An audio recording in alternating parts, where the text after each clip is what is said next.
Hey, what's up, everybody? We are doing a live stream here, a subscriber stream for Thursday on lichess and Twitch, internationally titled me, International Master William Pascal. We are a glorified FIDE master, but anyways, they gave me that title. I'm doing my subscriber stream. We are playing during a marathon. I mean, we're doing the stream during a marathon here. I didn't know that was the case. Not watching the schedule, but in any case, this is my only day for the subscriber stream. I started a little bit early today. I did announce it in the last stream or two. Usually I start at 7. We're starting an hour early today. I've got to finish around 8. Mr. Coffee's here. He's a subscriber. And thanks for being with us, Mr. Coffee. I'm afraid like a lot of people aren't going to show up because of either the marathon, the 24-hour winter marathon, or the fact that there's a lot of streams going on because of that, or the fact that I changed my time from 6 to 7. But in any case, I am going to be doing like blitz with subscribers and maybe a few other players if we have time, and also doing some game analysis. So if anybody has a game to submit as we get the stream started, what I'd like to do is ask you to send me an interesting game on lichess. You can message it to me on my lichess account, Sparkle Horse. There I'll pick up the game and we can go over it here in the stream. If you guys don't have anything for me, I mean, I can always find an interesting game to go over. So I don't have any subscriber challenges yet, which is usually the case. I do have a challenge from Mr. Dear Santa Claus, who is not a subscriber, but yeah, Mr. Coffee, I mean, if you've got an interesting game you want to analyze, you know, or any game, I mean, it doesn't have to be your game, like maybe a game you've seen or a top Grandmaster game, we can ask you guys who are subscribers to submit something. So Dear Santa Claus, I'm going to play this game to kind of get warmed up. I don't know if he's even here. I'm assuming he is. He's been waiting with this challenge for like 5 minutes. I assumed he knew about my stream because I think he was here the other day during my Tuesday tournament. We had a 5+2 blitz tournament on Tuesday, which I managed to win barely. But I like to play a game because I'm kind of not warmed up today. I played one game in the winter marathon just for the sake of saying I played in it, and I managed to win against some 2200 player. It was a symmetrical English. Looked at the game, interesting stuff.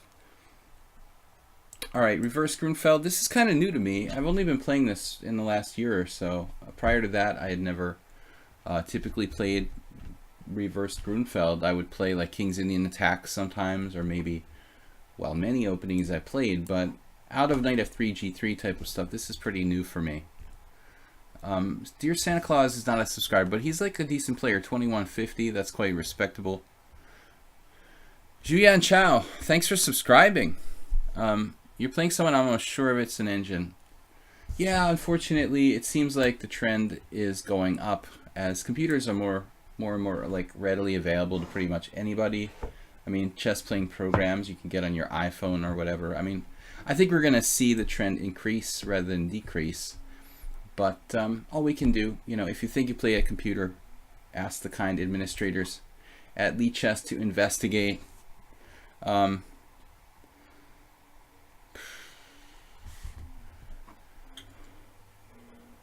don't think this trend is going to be stopping anytime soon. We just have to live with it as best we can. Now, bishop c5 from Santa Claus, that's a really aggressive move. I actually play this setup with white Santa Claus against the Grunfeld sometimes. Never had a lot of faith in it, but it's one story when you have an extra tempo. Here, he's a tempo down. I don't like knights on b3 or b6, but in this case, we're gaining a key move. Now, this actually transposes to a game I played in Hungarian, the Budapest Team Championship. Wow. I had this exact position Santa Claus like a month ago in a team game against the 2100 player. Actually, the guy's not bad. He's like an old FIDE master. This exact line. There's an old Lev Albert game from like the early 90s. At the time, though, I was like burning a lot of clock time. Bishop takes d8 is the normal move. I was burning a lot of clock time during that game because I had never actually played this before. Bishop takes d8 is better, not allowing me to go knight a5 here, I guess. Did get a message. Mr. Coffee submitted a game, which is awesome. So we got something to get started with. Soltigo, Gladys Troll. Gladys Troll, I will look at your games. I will look at games. Yeah. So I guess there's no rush to take this pawn right away. Maybe I should develop my pizzas first. Trying to keep the tension, learning to keep the tension for as long as possible. People are afraid of tension in general. I try not to be. He could have done that bishop b4 last move, I think. Not a bad solution, but it doesn't solve all of his problems. I'm actually a little bit concerned about my rook placement. I mean, this is a very natural square, but it's like he's getting... Okay, there is bishop a4, whatever that's worth. I was concerned about knight d5.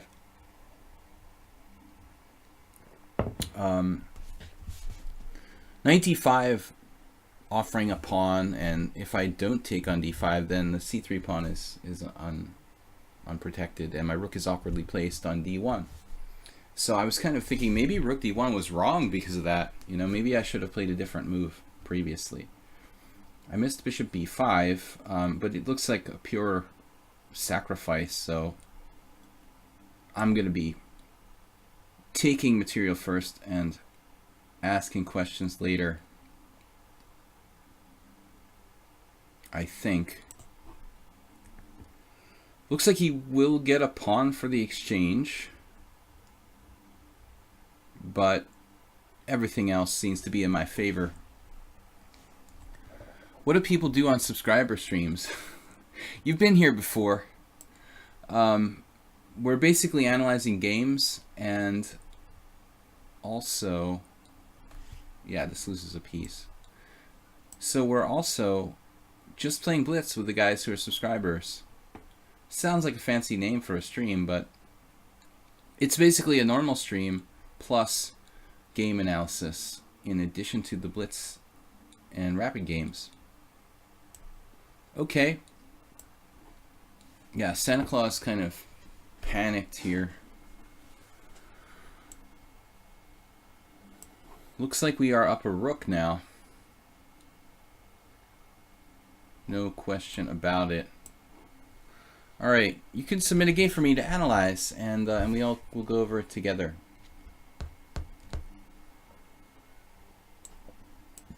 I'm just gonna be up a rook. Nothing fancy.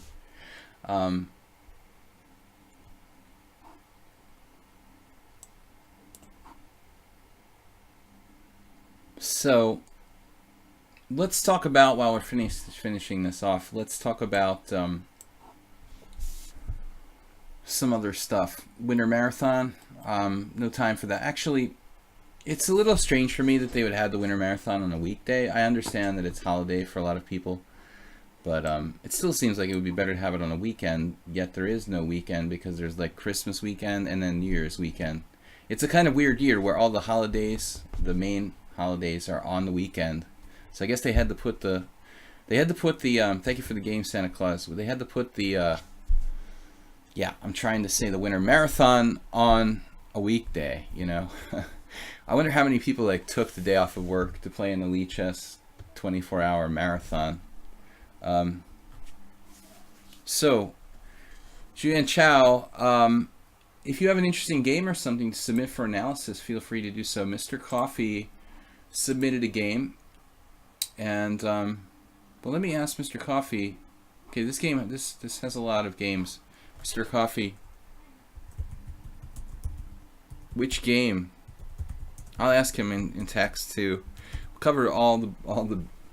Whoa, there's a lot of games here. All right, let's see which Mr. Coffee wants to go over. We've got another suggestion for analysis from Soltigo. Trying out the G6 variation, the Scotch probably butchered it. What is the strategic goal for black? You didn't ask me. This is just a totally non-analysis question. Soltigo. Oh, he said all of them. I can just pick one at random. Okay. We'll just pick one at random, I guess. I haven't gone over these games, so... In the future, if any of you guys want me to go over a particular game in a weekly stream, you just feel free to let me know in advance. I've been kind of busy this week. Has been kind of crazy with the holidays and everything.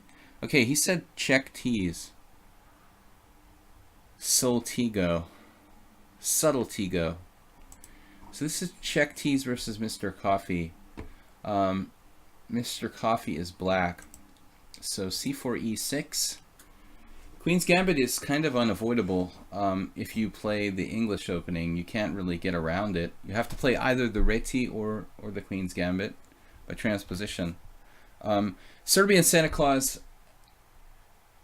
Yeah, so your game, the dude played bishop takes d8. That's actually playable for black. Your position isn't so bad after bishop takes d8. There have been some Grandmaster games in that line. But I think in general you should probably not play bishop c5. You can go into a Catalan with like d takes c4 in most cases. All right, so back to this knight f6 now.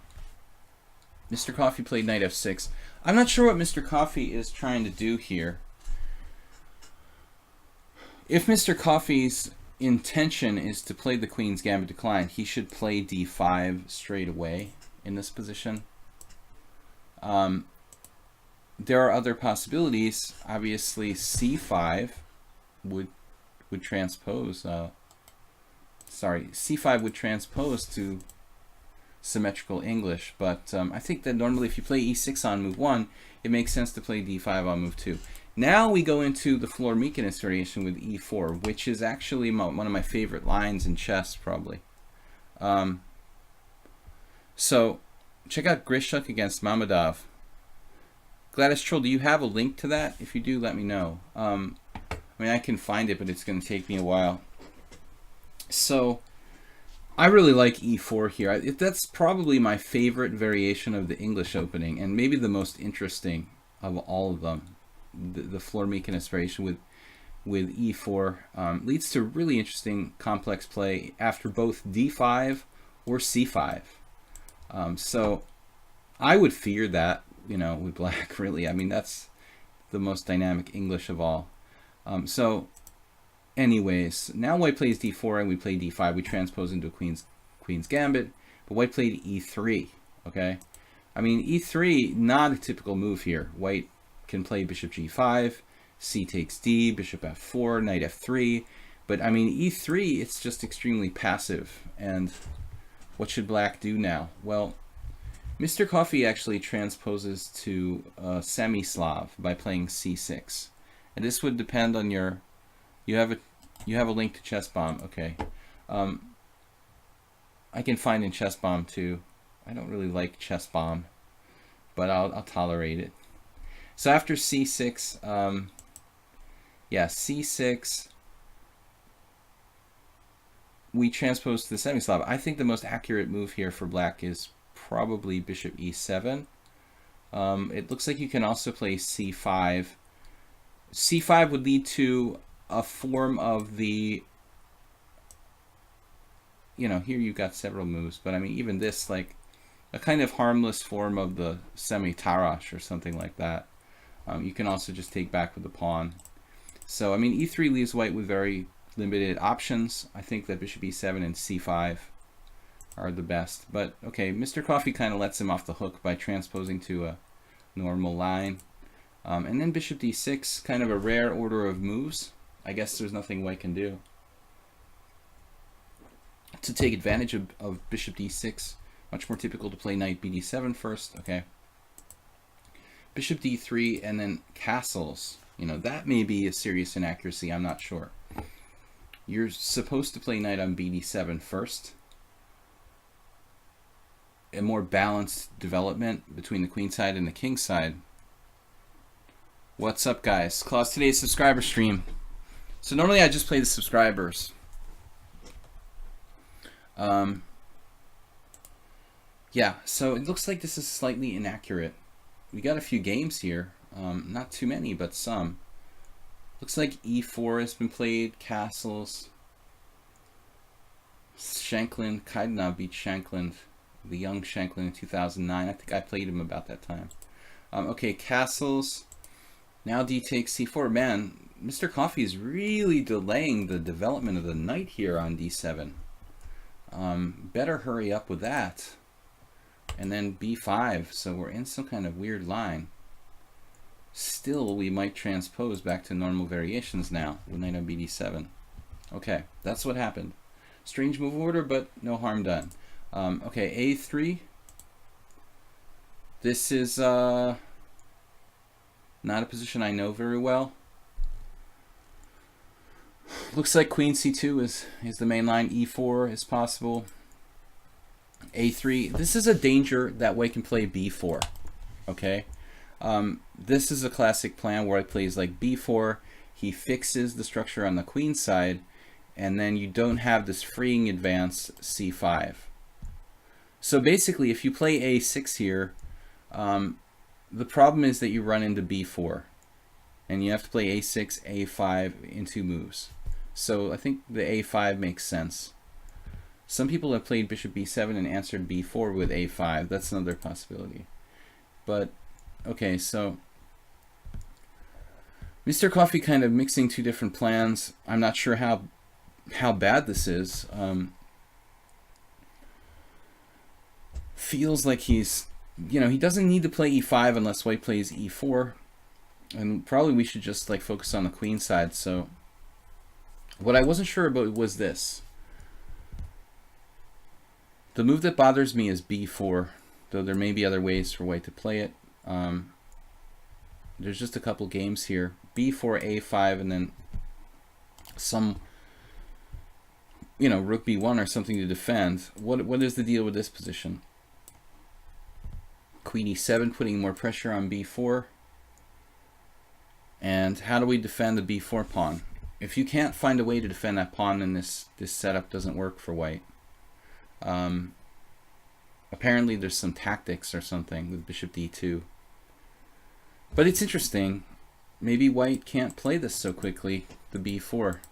So a6. If b4 doesn't work, then black's fine. But I think Mr. Coffee should get on with his queenside development here. You know, e5 isn't necessary. Anyways, okay, so back to the game. Stockfish gave it like a question mark, or maybe he did, I'm not sure. D takes e5, so this is apparently a very subtle position. White can play like knight e4. Typical Rubinstein idea. Experienced Grandmaster Malachatko playing knight e4. So this pawn on c6 is weak, and white might have some stuff on the diagonal.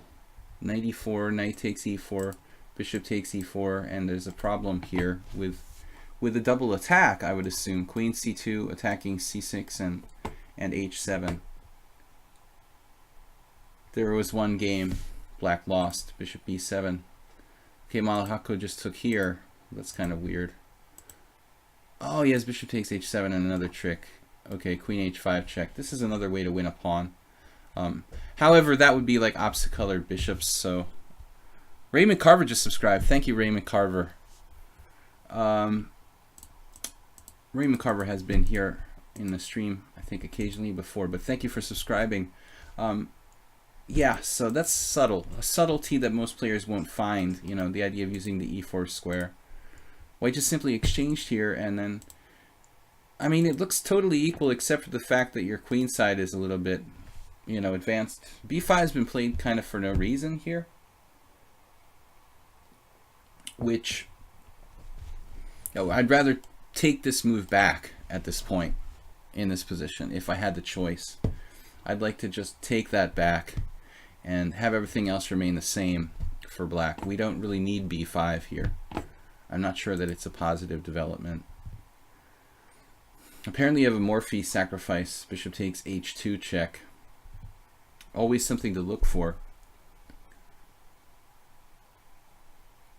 Wow, that's striking. I'm not sure if it works because of king g3. You know, there may be a problem with king g3. Bishop takes, king takes, knight check, king g3. I think it took Stockfish a while to figure this out. These positions are always very, very hard to calculate. You kind of have to calculate them on a case-by-case basis. But if he goes back to g1, he's probably getting mated. But here, you know, it's usually like queen g5, f4, and queen h5. Who knows what's happening here? Unclear. Now Stockfish is starting to find moves for white. So you can't actually checkmate white. There's this crazy idea. It wants to play f5. Well, that's not so crazy. It's cutting the defense off of g4. So white doesn't have queen h2 check. Anyways, so Mr. Coffee, I think you should at least give a passing glance to bishop takes h2 check. He played bishop b7. You can see this bishop is questionable. Looks like white isn't really doing anything, but this is a problem. We need to trade that off, I think, and it's approximately equal. White's a little better maybe because of the c file, the backward pawn on c6, but no harm, no foul. Okay, it looks... You should have taken. This was a big mistake, letting him establish an outpost on c5. Now we've got to go back. Well, something like this. Some positional mistakes here. White played really well. Bishop d6. Knight takes b7. Queen takes b7. b4. That's not a bad move. c5, you got the right idea now. And you get in c5 there. You have a moment to play it. You should take the opportunity to play this move. If bishop f5, rook c7, no problem. You need to get rid of the backward pawn, and didn't do it. Now you did it, with the b5 pawn's hanging. This could be a problem, and missing our opportunity to play that. He does not take the pawn. So queen takes b5, queen takes b5, bishop takes b5, bishop takes a3. That's some kind of miracle where black might survive. After bishop takes b5, queen takes b5. So he does this. Slightly nasty position where there's a little bit of pressure on b5, but it should be a draw. Even if you lose the pawn, 4 against 3 on the same side of the board is most likely a draw in a minor piece or rook endgame. You know, you can keep that in mind. I think the important thing is not to get tied down passively here.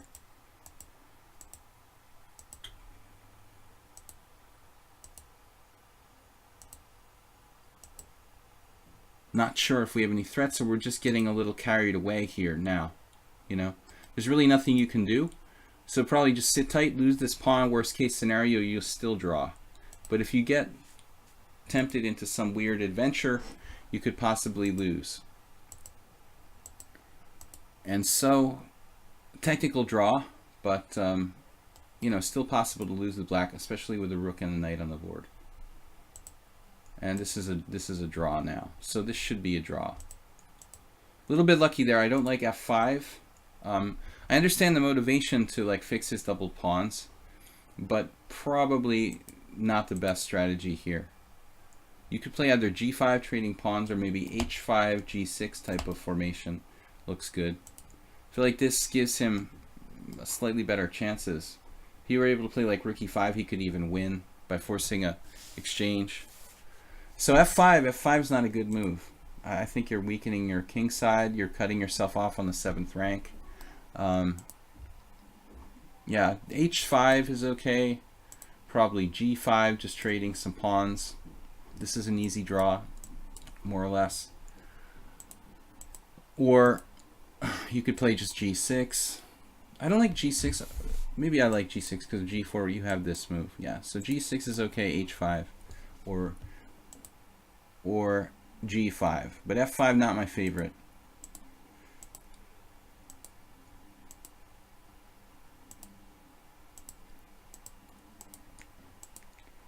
It's still theoretically a draw. Just I don't think this formation is the easiest to draw, probably. See, now his king is threatening to come up here. That's kind of nasty. Yeah, this is a long game, guys. But now you sort of almost mated yourself. Now it's not easy. All you have to do is play like king g8 here, and it looks like no way that white's gonna win this. There's like one trick. Rook g8, I mean king g8, rook c3, rook h2, king takes, rook takes h5, king g6, and you get mated. If you don't allow that, probably there's no way you're gonna lose here. But this I don't like. You know, this is actually really nasty. And you might actually be lost here. It looks like you're lost now. Wow. This is totally lost. Did you not lose this game somehow? Because this is hopeless now.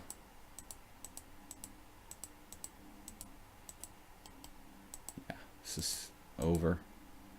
Okay, you did lose. I thought you said the draw was the hard part, like you actually drew. All right, Mr. Coffee, there's some work to be done there. I think there's some questions in the opening, and obviously the end game was a problem. But in the middle, like, you played pretty well. It really should have been a draw. But F5 was, I thought, like, you know, making like life a little bit more difficult than it should have been. So, all right, guys, let's take on a challenge here from Raymond Carver. That was a long game to analyze. All right, Endgames, Dvoretsky Endgame Manual. Pretty advanced book, I think. I wouldn't recommend it for beginners. Okay, Raymond Carver playing e4. What am I gonna do? I don't know. I'll just play what I normally play. Guys, the stream is usually 2.5 hours, but I have another engagement tonight, so I'm going to cut it off at 2 hours. We're going to finish up at 8 o'clock tonight. This is not an easy system to play for black, but I've been playing it for years. The biggest downside is that it allows the Marazzi with c4 and e4. You can also transpose to a form of what they call the sniper, which is really the modern defense. There's these guys who wrote a book about the sniper. It sounds like a cool name, but it's really nothing more than a combination of Marazzi and Sicilian. Mr. Coffee, you know, you got to ask some questions about the opening there.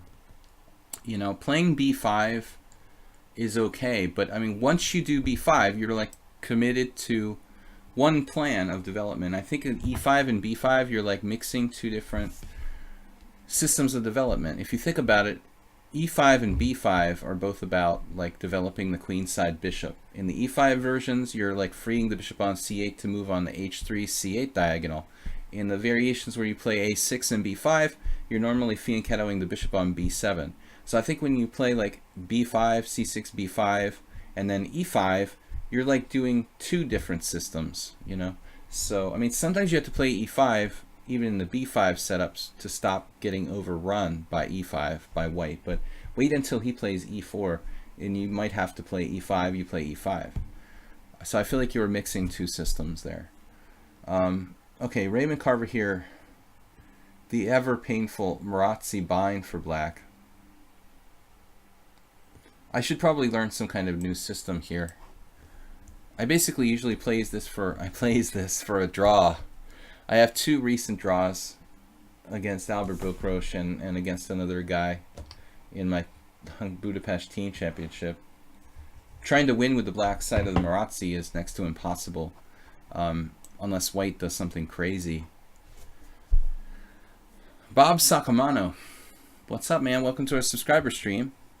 Thanks for being a subscriber. We've got more game analysis suggestions here. Nefidov, choice of 2. Soltiga Trolls game. Thank you for sending it in. I've got something from Etium, but I'm basically just Etienne, are you a subscriber? Maybe Etienne is a subscriber, but I didn't know about it. So I'm just trying to focus on, we can't do like everybody, you know, game analysis. Maybe one day I'll do that, but what is this? Raymond Carver just randomly exchanged on c6. This is generally not a good idea in like 90% of cases in any kind of Sicilian. If you think about it, his knight on d4, it's the best piece, you know.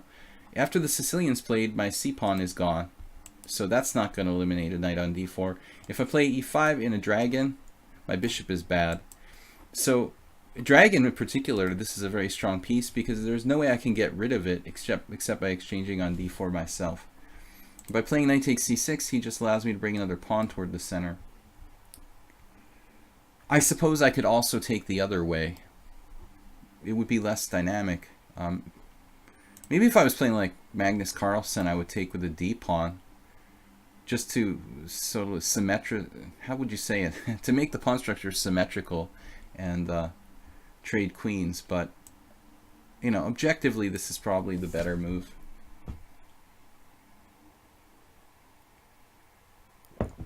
But still, I've got to look for disruptive types of moves here. I guess I could even play d5, but I don't like to trade. I don't like to trade a lot of stuff against lower rated players. I would approach playing a higher rated player and a lower rated player differently. I could probably play d5 again against Magnus Carlsen and liquidate a lot of stuff. Play for a draw, so to speak. Here I'm thinking about knight g4. I'm not sold on this necessarily being the right move. My knight could just be on an adventure that's like, you know, not that useful, but it just occurred to me that maybe we might be able to play f5. Normally a very risky move in the Marazzi. I would probably consider it if his white square bishop is gone. If I can trade, or if it ends up that this bishop gets traded by a knight, I might play f5 and recapture with the bishop. I suggest you stick to the semi-Slav, says Tabar Jack.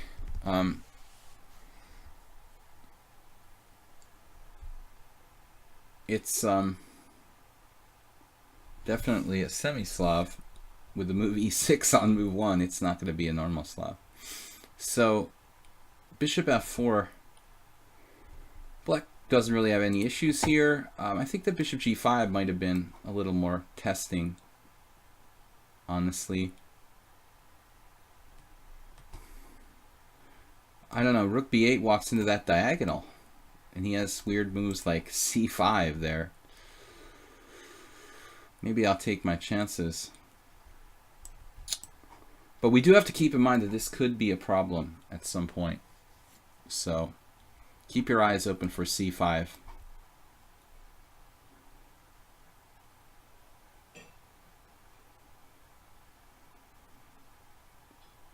This type of structure arises in a lot of my games here on lichess.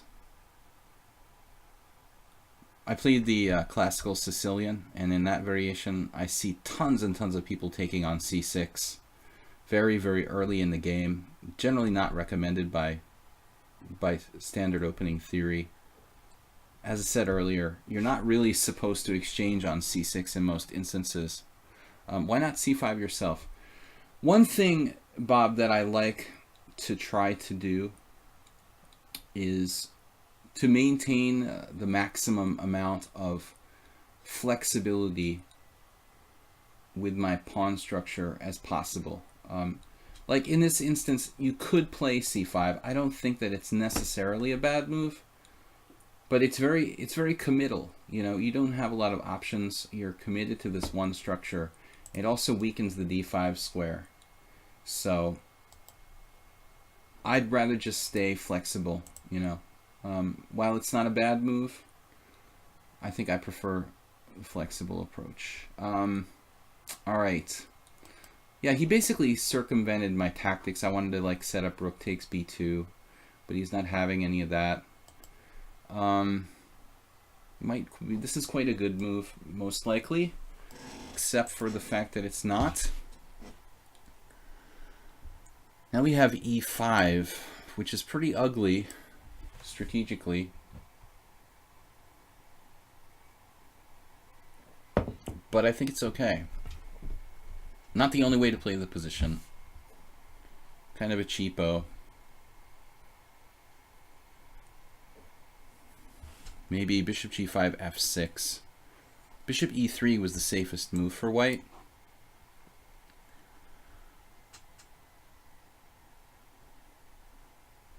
So we threaten to take the exchange on c1. Might be a little bit dangerous, actually. I have to be careful about my dark squares around my king.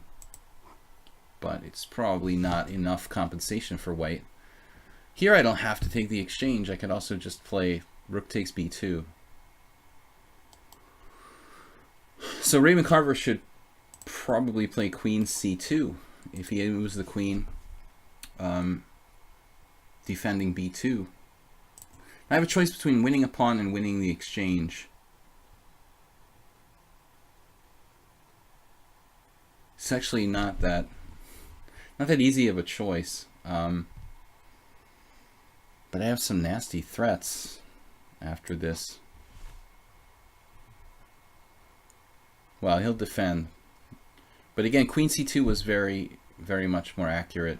And maybe f4, but f4 probably just loses a pawn. He should have played bishop e3 when I played e5 here. Bishop e3. Knight takes e3, f takes e3. It's probably not that bad. You might even be able to play queen takes e3, rook takes b2, queen takes a7, but that looks kind of bad structurally. Now I have rook d2, but that doesn't really do anything. White has queen f3. Not quite trapping his queen, but I'm almost trapping his queen. Rook d2, queen f3, knight f6. Gosh, that is bizarre. What does he do there? Right, I'm getting really low on time, but he's very much paralyzed here.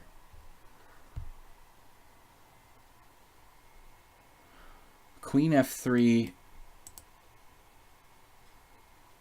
knight f6, threatening bishop g4. Bishop h4 only move. And then g5. Primitive. Then he has like queen e3 and I win. 2 pieces for a rook or something. So awkward situation here for white. Move 11, hey, what's up, man? Move 11 made a donation to the stream this week. I'd like to really thank him for that. Very generous of you. Guys, we're going to be streaming till 8 o'clock tonight. Normally this stream is 7 p.m. CET till 8:30. Tonight is moved up and shortened till 6 to 8 p.m. CET. Next week, we should be back to a normal schedule. I'm not sure. I don't think Raymond Carver saw the threat of bishop g4. He was out of his element here in this type of position. It takes a while to get the hang of playing the white side of the Marazzi. It's kind of like a hedgehog, very positional, not really about tactics.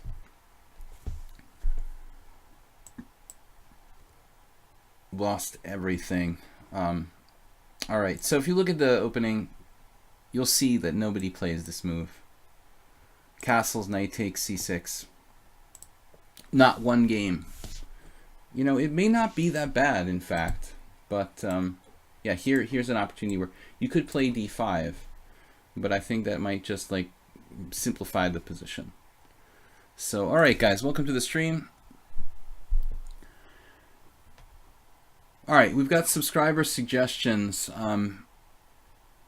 Mr. Coffee, we did Soltigo. Soltigo, what is this? Is this one of your games? And then Nafidov. So Soltigo wanted to share. Okay, let's take a look at this. I recommended this idea for black because the Scotch is very annoying, and there's a lot of theory you have to learn playing black against the Scotch. So my suggestion here on the stream, to a great degree, has been to play the move g6. And you know, basically Soltigo played it without really having, I guess, played it before, and he's asking like, well, what's the concept behind it? I mean, it's not that there's any particular concept. I think that g6 is a good move on a practical level because most players, well, this guy's 2500, Les Truands, 2500, wow. Let's see. I was recommending this line because players with the white pieces don't really know it that well, like the other main lines. If you play something like bishop c5 or knight f6 or even queen f6, bishop b4 check, these moves are really deeply analyzed. g6 is down here below queen h4. I mean, it's just a better move than queen h4. I'm surprised its score is as bad as it is. Steinitz actually played this move. So let's see how Soltigo got a winning position against the 2500 player in 10 moves here. g6, knight c3, bishop g7, and now knight b3. There actually is a lot of similarity with this setup Soltigo between several different openings. One of them is the accelerated dragon, and the second one is the King's Indian. And so positions can actually transpose to actual variations of the King's Indian, for example. If I were to play c4 in some instance instead of knight c3. Here, a really radical idea might be to play like bishop takes c3 check, but I think this is probably asking too much. Playable and interesting, but I'm afraid, while playable in the accelerated dragon here, maybe not quite as good in this position. So anyway, knight b3 is a slow move by white. Oh, you did bishop takes c3 check. Holy crap. He actually did it. I didn't realize that. I was actually just going to suggest it on my own. I really didn't like play through the moves. No, you know, you see like sometimes people put the knight on e7, but I think that the knight is most actively placed on f6. And that's the best move. In almost all cases, you should go here. According to the engine, it's like equal already because of the slow move knight b3. Very interesting. So Soltigo, I think this is too much. It's provocative, you know, very much your style, but probably asking a little too much. Now knight f6, f3. And you castled though.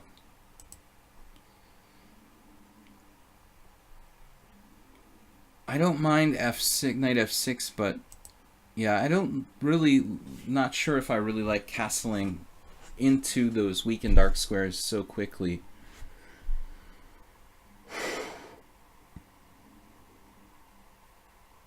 You could actually play d5 maybe.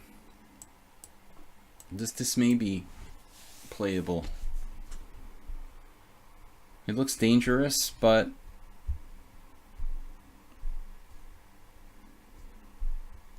I don't know.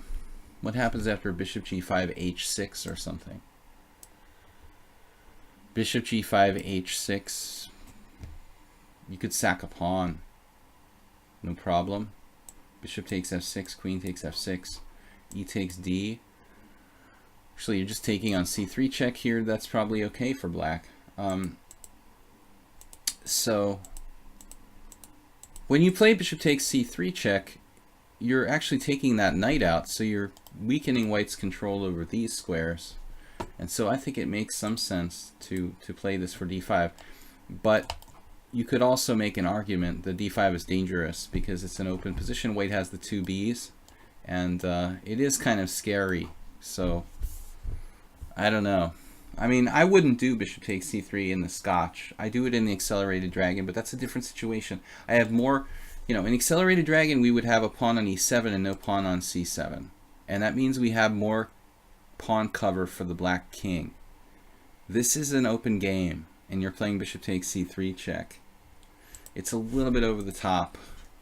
So you just castled into the attack.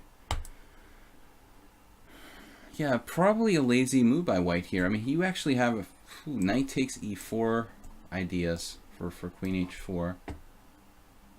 This almost works. Bishop takes f8, queen h4 check. g3 only move.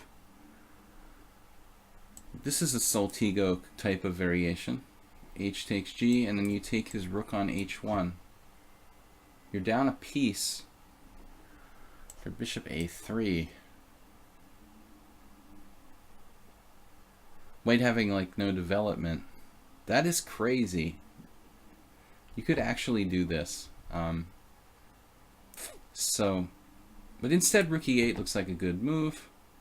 Now you're threatening d5. Bishop h6 didn't really achieve anything for white. This was a simul. I'm not paying attention. Alright. This is one of those points in chess where there are conflicting principles. Basically, you're taught that like you should open the position when you have the two bishops, and if you are playing against the two bishops, you shouldn't open the position. But on the other hand, he's got such a strong center, it feels like you have to play d5 here, man. I mean, this move just makes all the sense in the world to play for d5. So he stopped you with c4, but you had the tactic. Now you saw it. Bang. That's it, man. Game over. That should be game over right there. Knight takes e4. Check. I don't know how this guy escaped. Is king d2 even the right move? g3. I don't know. This is awful for white. And he runs away to c3. Yeah, this is materialistic move.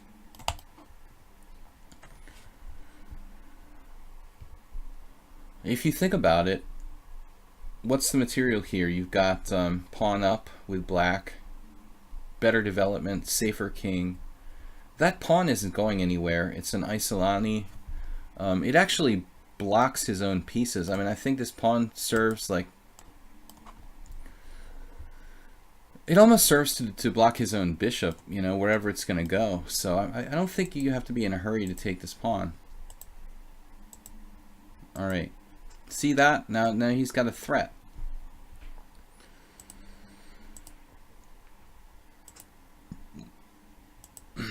But anyway, this is good enough.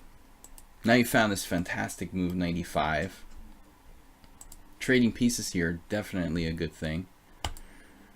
Bishop e6, knight a5. Yeah, I mean, at this point I think you should be thinking about simplifying, but normally Soltigo likes to play for crazy complications. But when you're just up material, it's not a good idea. This was simply a miscalculation for black. So now black's actually down the exchange with tremendous play.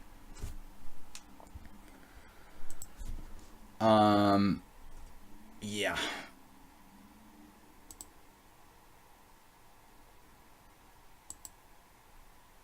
He cannot play rook b1, which is very important here. Because if he could, you might even be worse.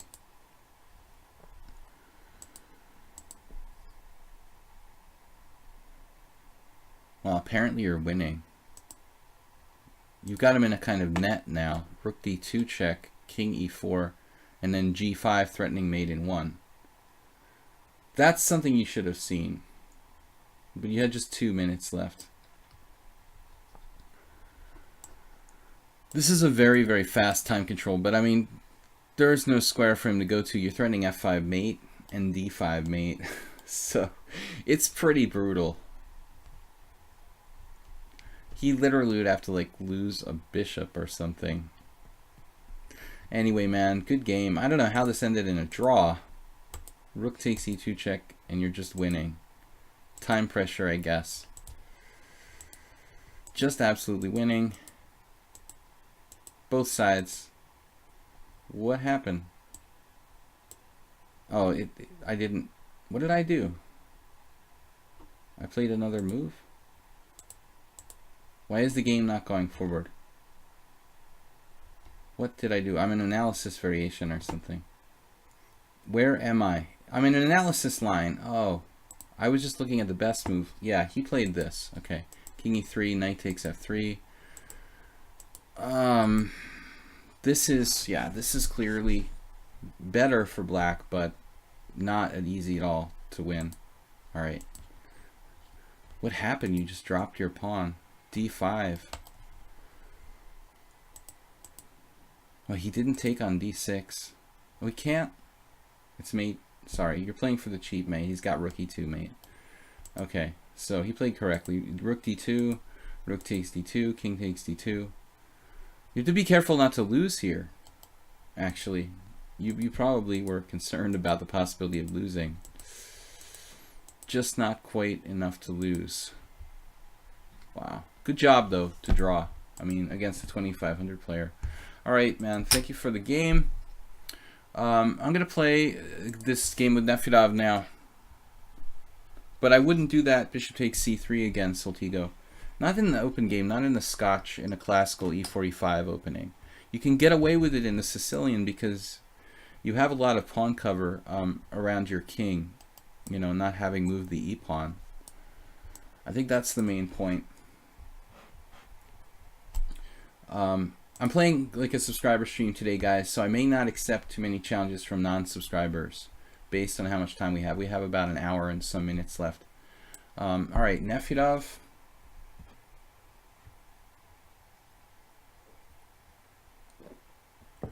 I'm trying to remember what our last game was in the classical Sicilian. That I think was the last thing.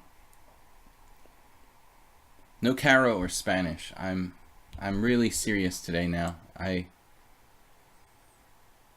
lost the last game playing the Bird's Defense of the Roy Lopez the other day against Nefedov.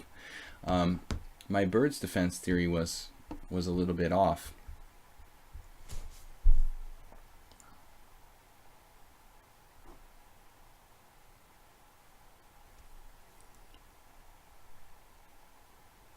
Yeah, I mean, I guess I'll just play my old main line.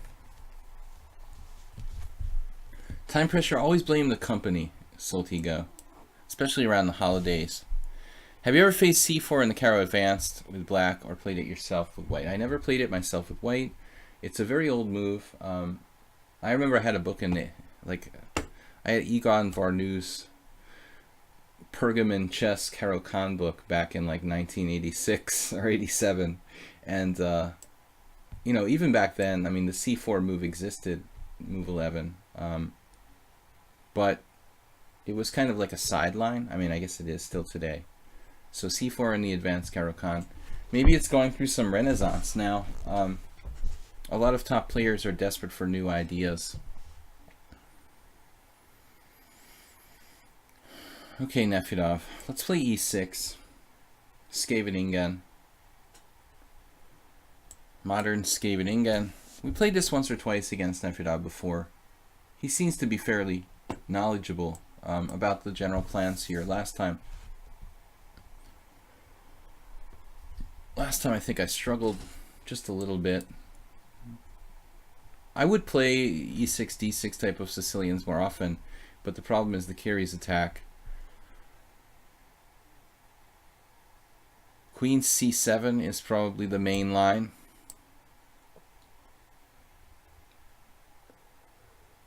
Now queen e1. Knight takes d4, bishop takes d4, b5. Oh man, I remember a game I had in the New York Open a very, very long time ago against this guy.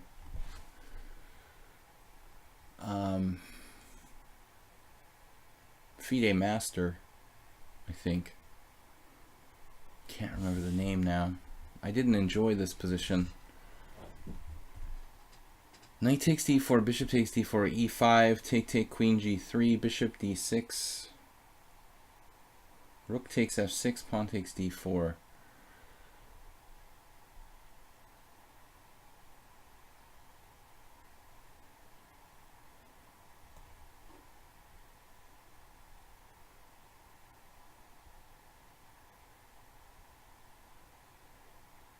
What other options do I have here? Having played queen c7, knight takes d4, bishop takes d4, b5, queen g3, bishop b7.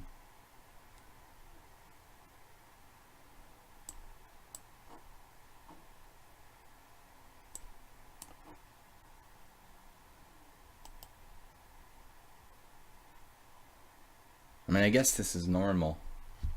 I feel a little uncomfortable having not really studied this for over 20 years. Yeah, so move 11, the c4, I just doubt it's really critical. The c4 in the advanced Caro-Kann.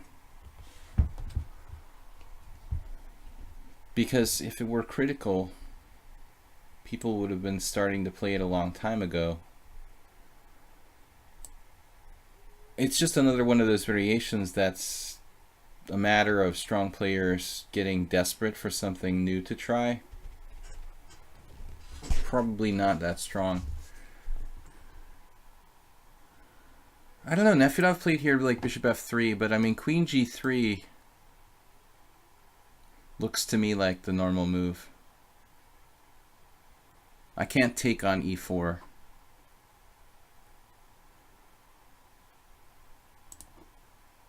You know, that means I can play now e5. And I think the black should be okay after that.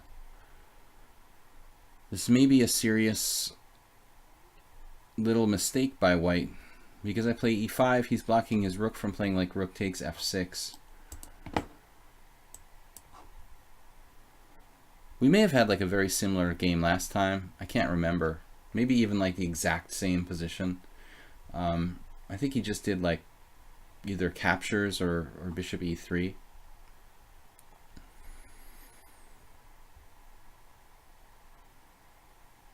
Although last time I had the feeling my bishop was on e6, not on b7 somehow. This is a game like 2 months ago. I think I have to take here.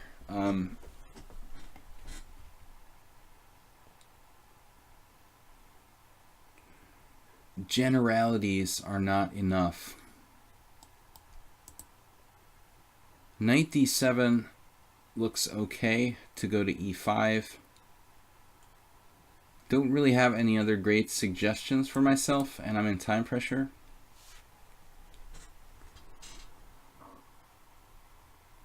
The problem is, the Muppets guys would say, who cares?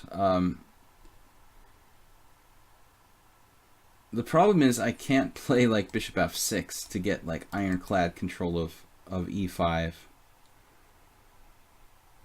I have no idea what the status of this is theoretically. I mean, maybe this is okay for white, just like equal.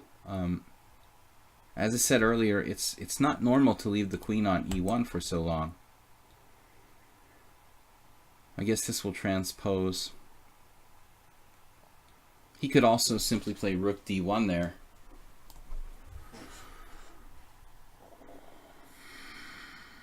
Not really sure what I'm supposed to do objectively. Doesn't seem to be a lot of choices. I'm just going to have to put my knight on e5. I can meet bishop h6 with bishop f6, I think. I hope.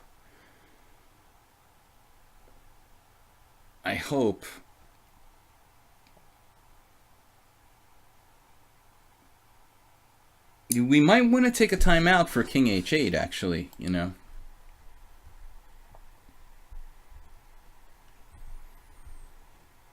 Although Okay, in the event of knight bishop h6, I can always play knight g6 anytime I want.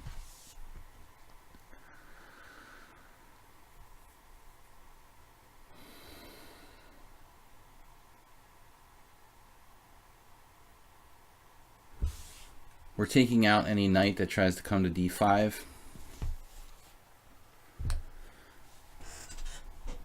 Where does theory stand in the open variations these days? Move 11. I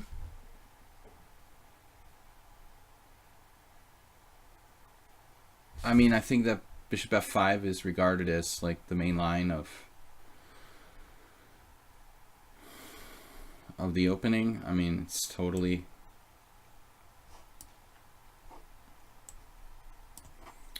okay for both sides.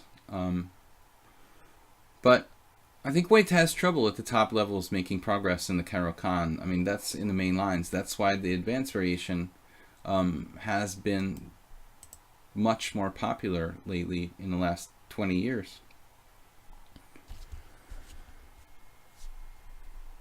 Top pro playing the black side of the open Caro-Kann is very hard to take down for another top pro. And it seems like the advanced variations are more complex, richer in like a lot of tedious closed positions. I'm not an authority in the Caro-Kann, but I dabble with it.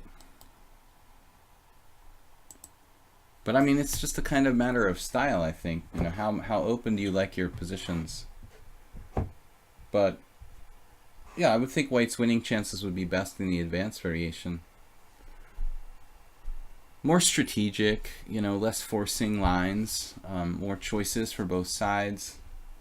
As I joked about like a couple weeks ago, the main line of the Caro-Kann is another one of those openings, kind of like, it's kind of like the Dragon Sicilian, or maybe what else is a really standard opening?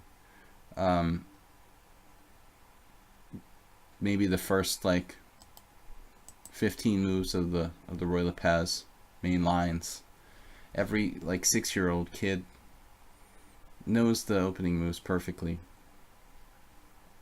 Nefedov is not really a typical 1798. Actually, I think his ECF rating is like 170 or something. I mean, that's pretty solid. I think in reality his strength is more like 2000. I mean, I don't know why his blitz rating is so low. He's playing the opening like a master, generally speaking. I'm under a lot of pressure. He's playing this critically, you know. He obviously has quite a bit of knowledge of theory. I'm doing good, Yellow Dragoon. What's up, man? Are you playing in the marathon?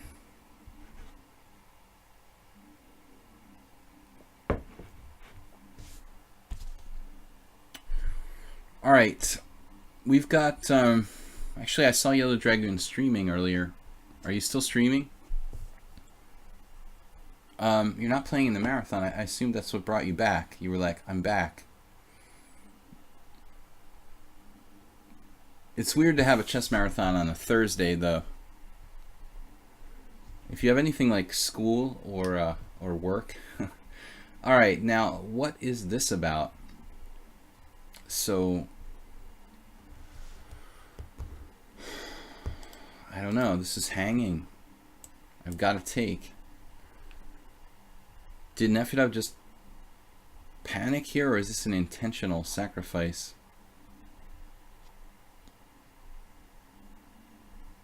I have queen takes c2, rook d2, queen e4.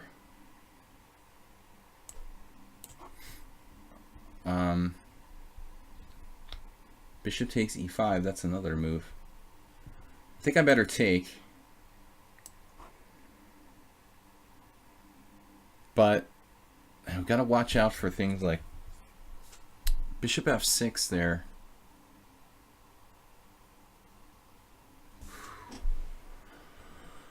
Okay, I didn't even consider anything like this, but I guess I'm grabbing pawns and asking questions later. What is going on? Nefedov with a minute more than me. Oh my god, he has some crushing tactics or something. H6 queen f5.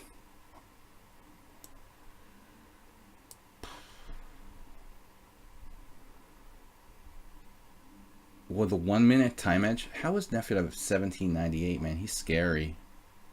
Rook takes f7, of course.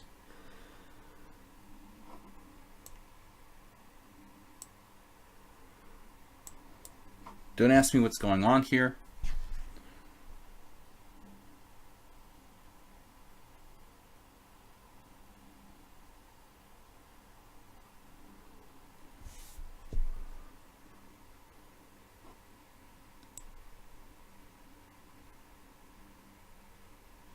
Offers me a draw. All right. I'm probably lost here. I have queen b3.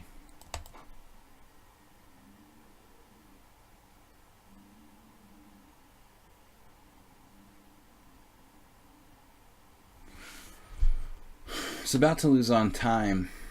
But queen b3.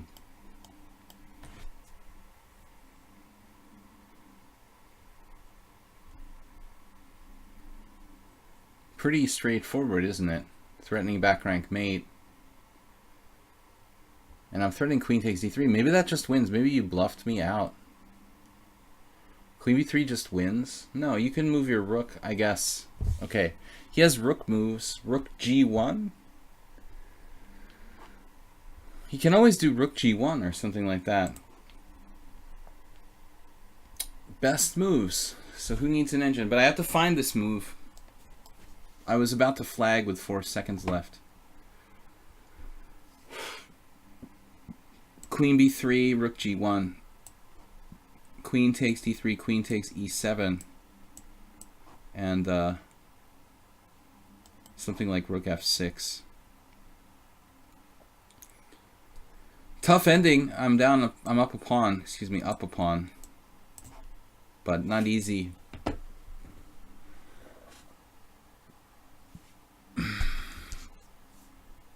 The Yellow Dragoon, I didn't stream for like 2 weeks, so my channel hasn't been doing much of anything. I'm basically coming back after 2 weeks of not streaming much at all the last couple of days. We are just trying to get back into it. Anyway, Nefedov, nice game. Let's see what the reality is here. So, main line is queen g3. Yeah, queen g3 is a game I think, you know, my New York Open game from like 1992. But this is like a very, very main line.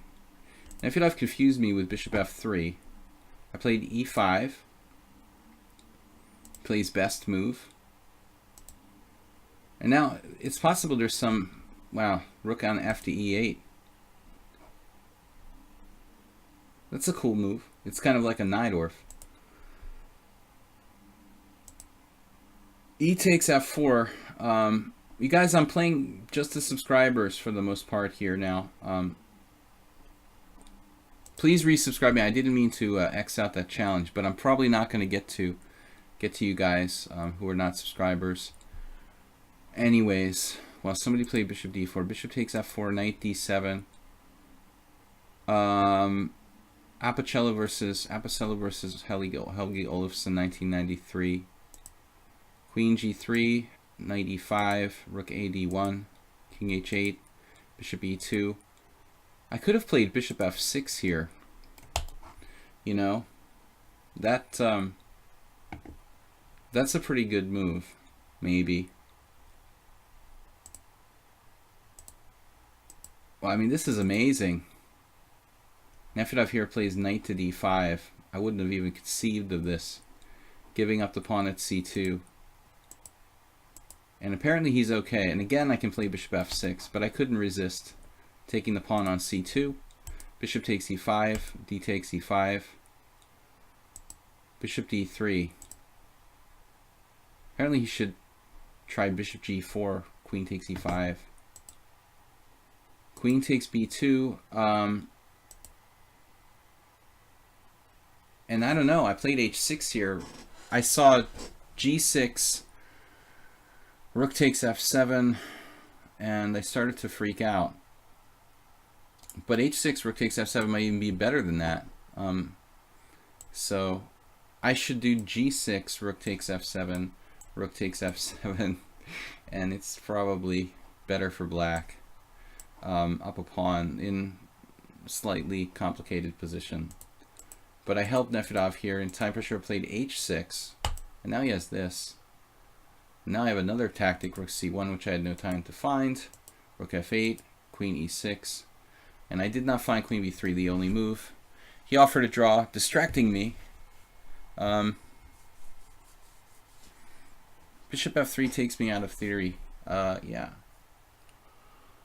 Hopefully I would have found the queen b3 if I had been forced, but he offered a draw with 4 seconds left, and I freaked out. I mean, again, I'm better, but I didn't see the move for sure, so he offered a draw when I had like 10 seconds left, I guess. Anyways, alright guys, good game. I'm going to go to game analysis here. We've got some suggestions from, well, Nefedov. There was somebody else, though. Oh, so Troll on a Roll, not this. Troll on a Roll, our former subscriber. We're going to let him have one more on the house here. Troll, this is a Grishuk Safarli game. Okay, this is like kind of cool because Troll is just entertaining us with a world-class game. Beneficial to everyone. It's a totally selfless person. Troll on a Roll. I haven't seen the game yet, so let's check it out. It's Grishuk against Safarli. Jesus Christ versus Engine. Alright, so knight f3. I'm assuming that Alex is white. Grishuk doesn't seem quite motivated in the last year or so. Alright. I also play this for black, so it's kind of cool to see this line. Yeah, I mean, if you play g3, they play the Botvinnik system with e5, and so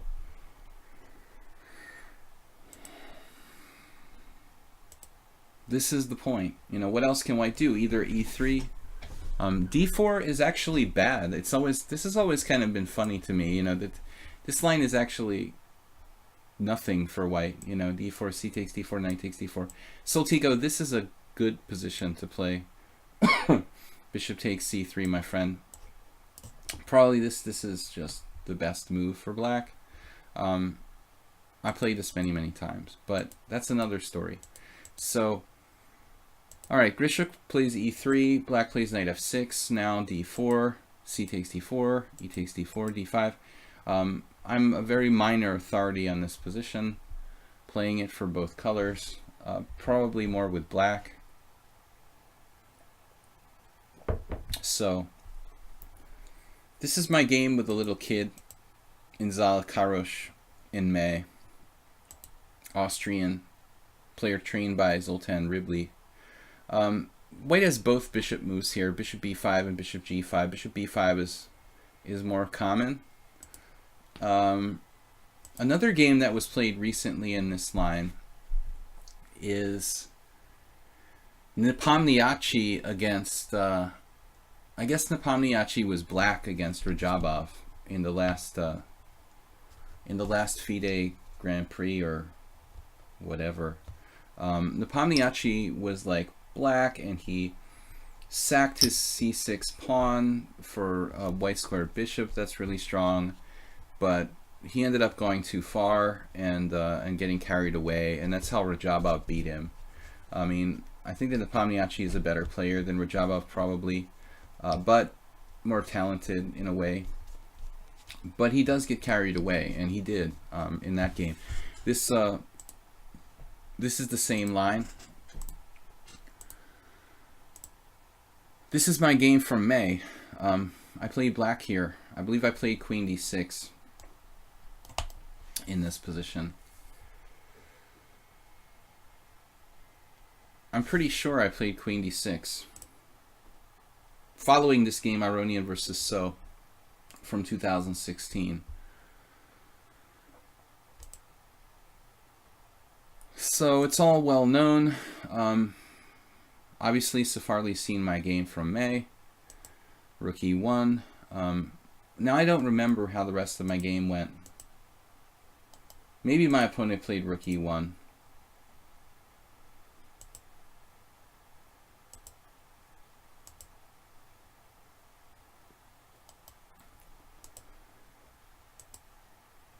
So queen d1 is not the only retreat square. I remember clearly analyzing this position in like queen c2. In some cases, black plays even knight to b4. You'll see here queen d3 is possible too. That hasn't been played, but it's the first choice of Stockfish with a limited amount of thought. The engine's talking about rook b5. That's actually a maneuver I used in my game from May. Actually. Oh,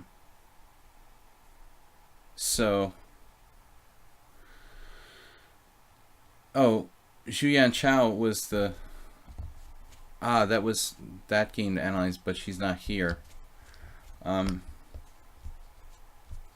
Yeah. No, my game may have featured rook e1, but I don't remember. He might have played knight c5, I can't recall. But all these moves are possible. Rook e1, rook b8. This is interesting, though, that no one's tried this move queen d3 yet for something different.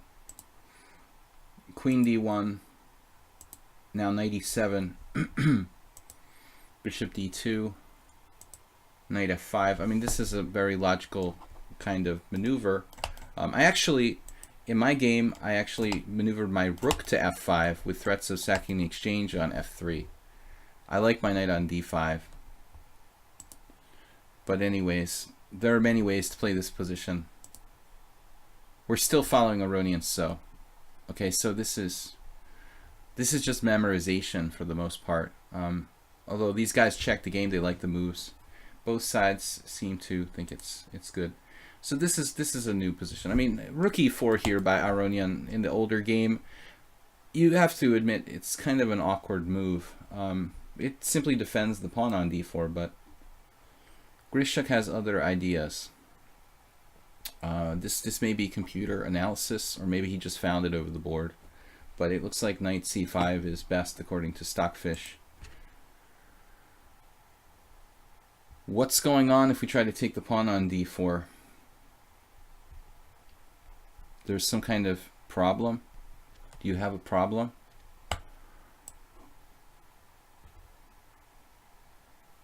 Because I'm not sure, you know. Is this a bluff? Because Grishuk does play a lot of poker. I'm not sure I understand, you know. Maybe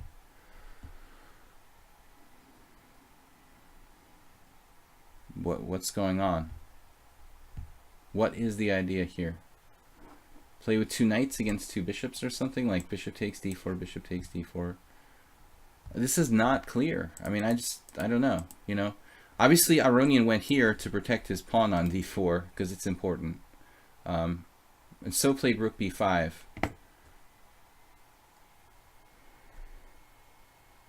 This was the game that I actually based my preparations for when I played in May. I noticed that these guys had played this line, but it looks like this one's even stronger than rook b5. In any case, I like black's line, you know. I think this variation is fine for black. White has to prove something, you know, but I don't understand here. Why can't we just take this pawn? Knight e4, okay. Move the queen anywhere. It's not clear.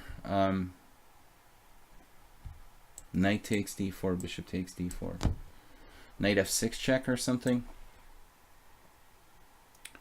Is it possible that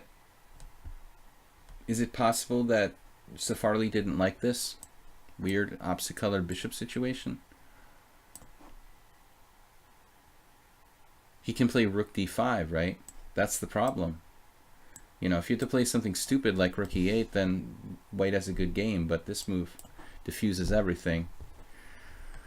So, who knows, you know? But it seems like a bluff by Grishuk. Just not defending his pawn on d4. Probably white...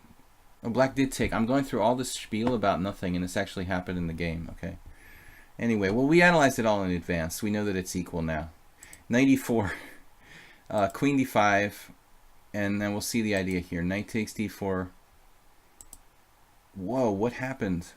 Knight takes d4, bishop takes d4. And Grishuk decided not to play knight f6 check. So he has another idea. Queen a4. Basically what he wants to do is to play a situation where the queens are on the board. And maybe we have something like knight f6 check and opposite colored bishops, but the queens are on the board. That's the thing. Okay, this looks like best move by black. Oh, and he sacks his queen here. Holy shit. Queen takes d4. Rook takes d4. Bishop takes d4.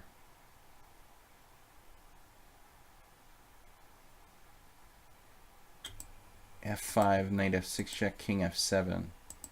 Knight takes h7, grabbing another pawn.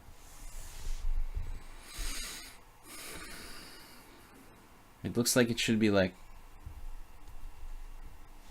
difficult. I mean, I don't know who's better here. The queen, 1, 2, 3, 4, 5 pawns.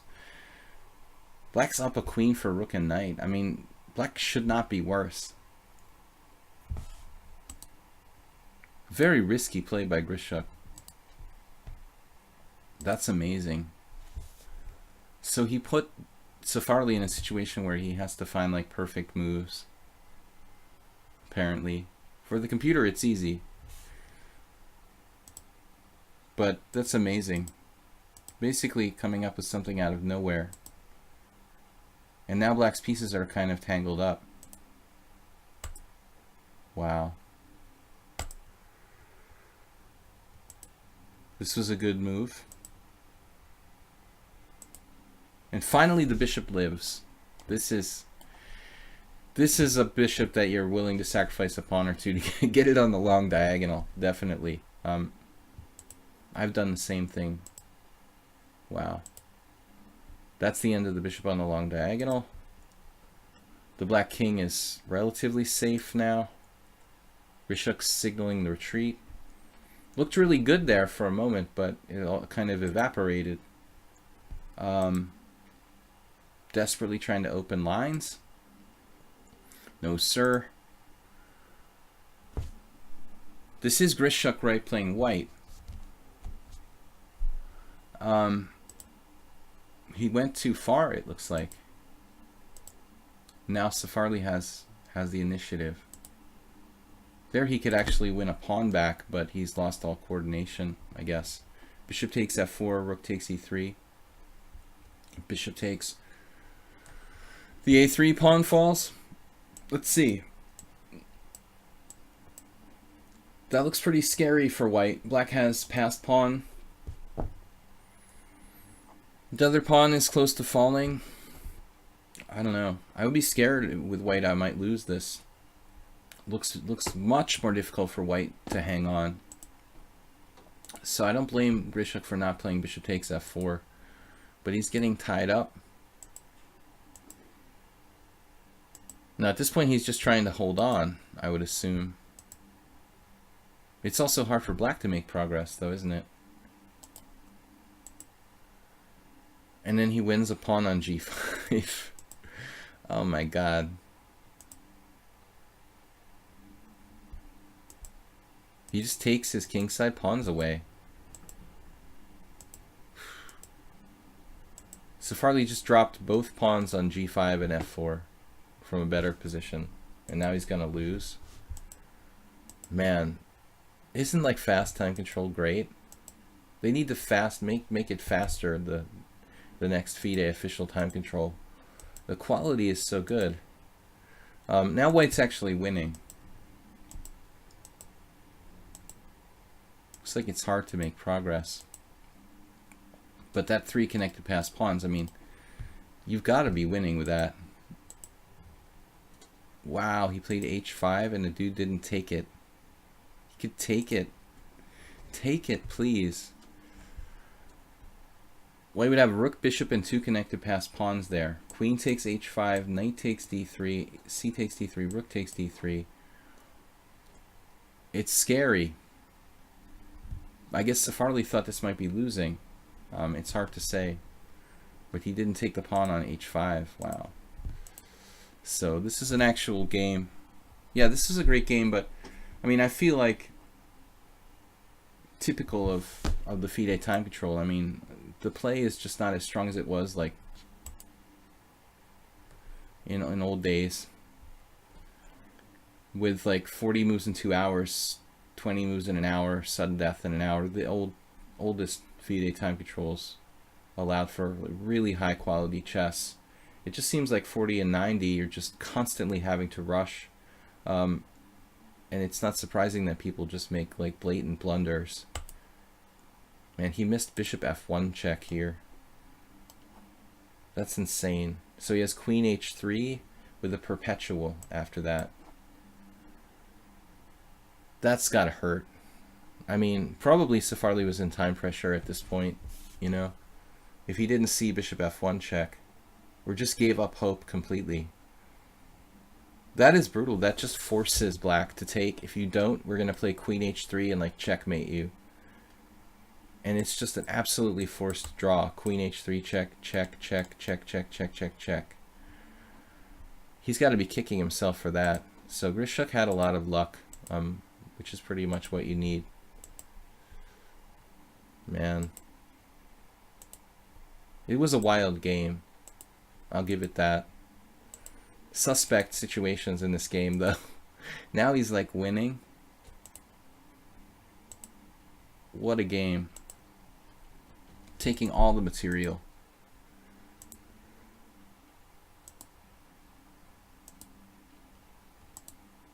I have a very, very strong suspicion that Safarli doesn't have a good score against Grishuk. It seems like psychology probably played a significant role in this game. It just didn't seem like black had confidence. That's it. Yeah, great game, Troll. Very exciting and interesting. The opening's interesting. You know, how much of this is preparation? And, you know, this sacrifice the pawn on d4. Knight e4. Here black played queen d5, but he could also play queen d7. I wonder if that makes any difference. Queen d5, knight takes d4, bishop takes d4. Queen a4. I mean, pretty easy for Grishuk to prepare to this point, probably. He's down a pawn, but the black bishop on c8 is pretty bad. Black has to be very, very careful. Queen b5, and now the queen sacrifice. I can probably pretty much guarantee you this was an interesting idea that Grishuk prepared, you know, at home. I doubt that he had to find this over the board. The computer probably suggested it, and then he was like, well, yeah, this'll work. Maybe I can try it. And there it is.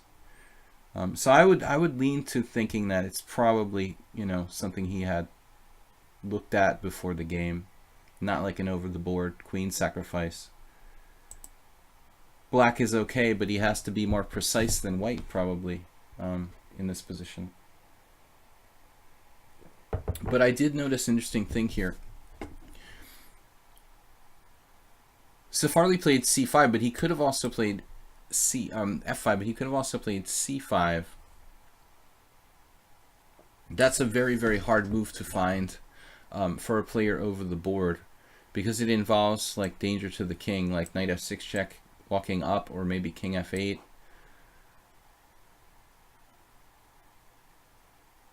Bishop e5.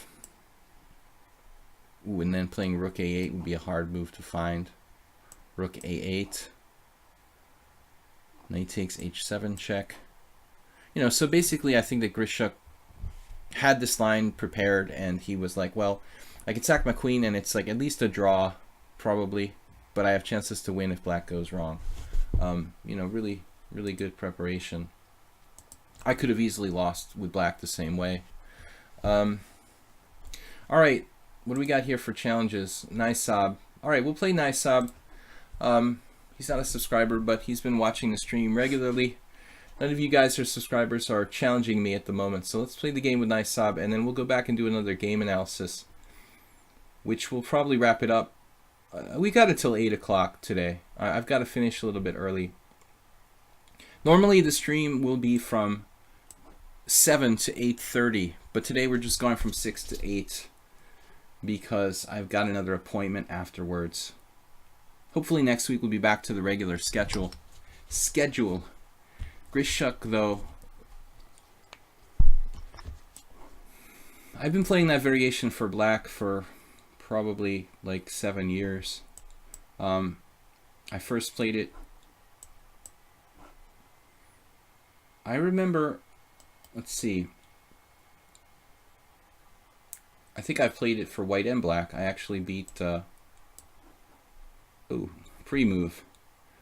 I beat English Grandmaster Stephen Gordon with the white pieces in a rapid game, and I've drawn 2 games against relatively strong players with black in that line. Nice sub. Maybe we had the same game before. Here we have another example of people who take on c6, which I don't think you should really do in most cases.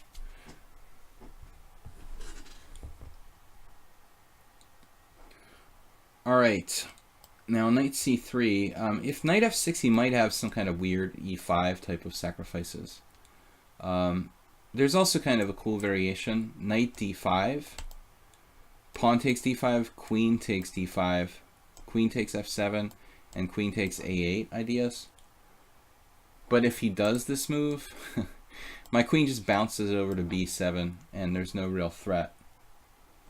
Something I've used in other variations of the Sicilian, believe it or not. In the Velimirovich, to be exact. Bishop f4 looks like a good move, but not a problem.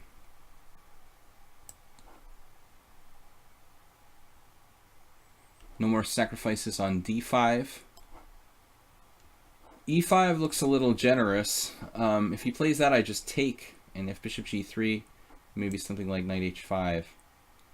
So we got our king to safety. That's the first priority.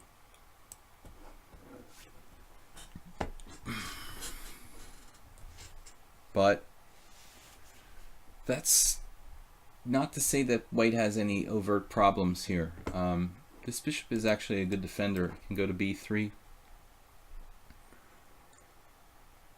And I had the problem bishop, as always, on c8, which I hate very, very much.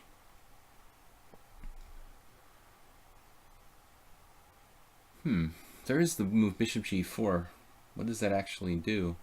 Kind of interesting idea. All right, let's play something crazy.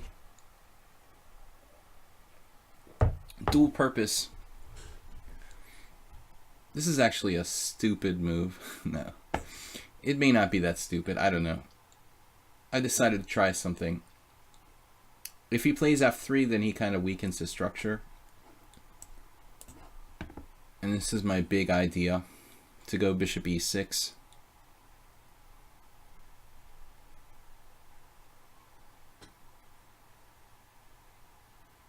Maybe it's good, maybe not. Kind of complicated. And now the idea is to play knight d7 to control the e5 square and bounce the knight through there. Maybe knight c4 or something.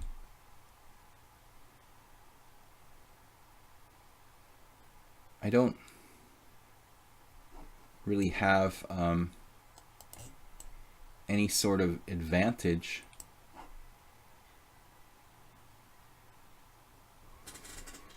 Black playing, white playing very solidly. Now I don't know. If I take with the pawn, my knight gets kicked out. We can take with the knight, that's okay, or we can take with the pawn. I don't like pawn takes. Bishop takes g7, and then e5.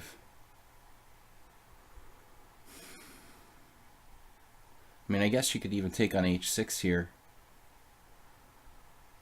The e5 sacrifice is kind of disturbing, though.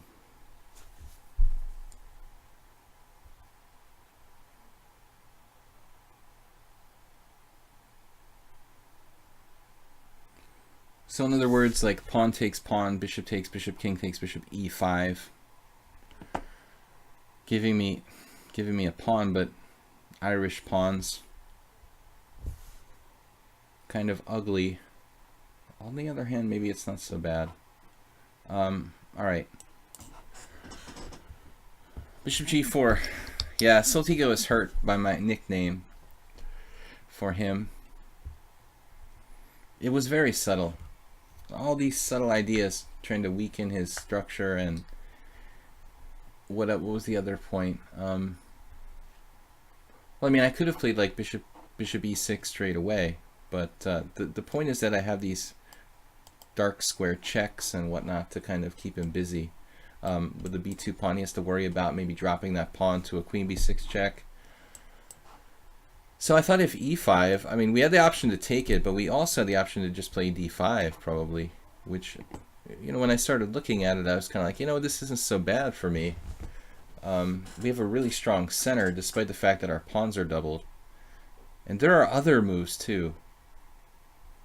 We could just keep the tension with something like rook d8. I mean, queen b6 is in the offing. It's complicated. It's a complicated position. So white should be okay, but he has to make decisions, you know, like, what am I going to do? Am I going to do e5 or am I not going to do e5? He doesn't do e5. And then queen b6 starts to look interesting. But maybe the threat is stronger than the execution. This was a move I was really hoping to get to play, because these pawns become one Tetris, basically. Tetris, is that a Russian game? Troll on a Roll? I think so, right? Alright. 96 or a5. But nice out playing extremely solidly. He loves his nickname. Subtle Tigo. He's not one for, he basically learned from the Josh Whiteskin tutorials. Did you see my game in there? Nice sub. He actually put his loss against me in the Chessmaster tutorial. One of them. One of my best tournaments, where I almost made a GM norm, except for one stupid game that I lost. Can we set up a dual commentary sometime? We will call it a game. From Police Academy in Russia, says Nefidov.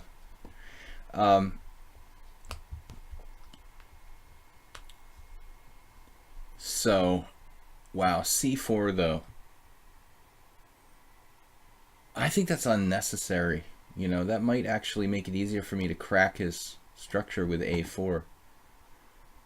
I think that c4 could be a serious mistake. Basically, I just want to play a4. Rook fb8 though. I'm a little bit nervous that yeah, what am I doing exactly here? How am I going to play a4 without allowing like b4?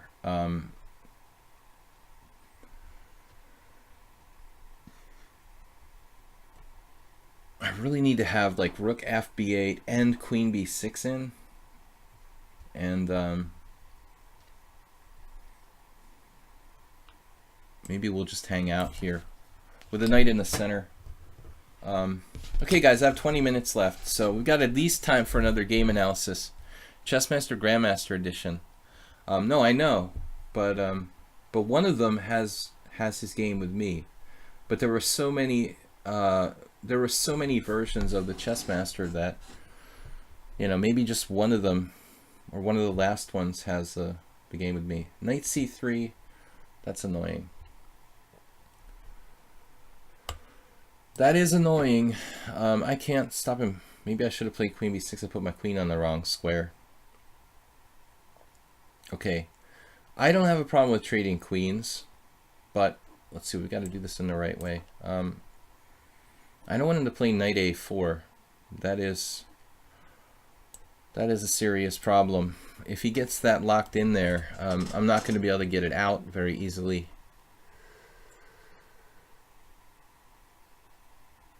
We're going to lever the queen side, Grishuk style, everybody style.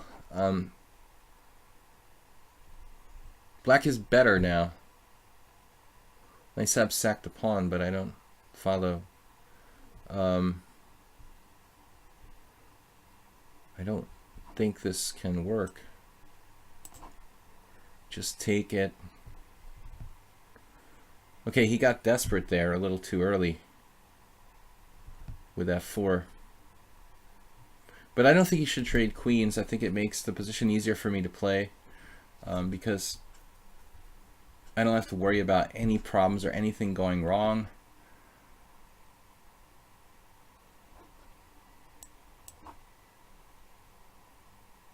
With the queens on the board, I was a little bit reticent to move my f rook over to b8 because at any moment he could try the stuff on the queen side. So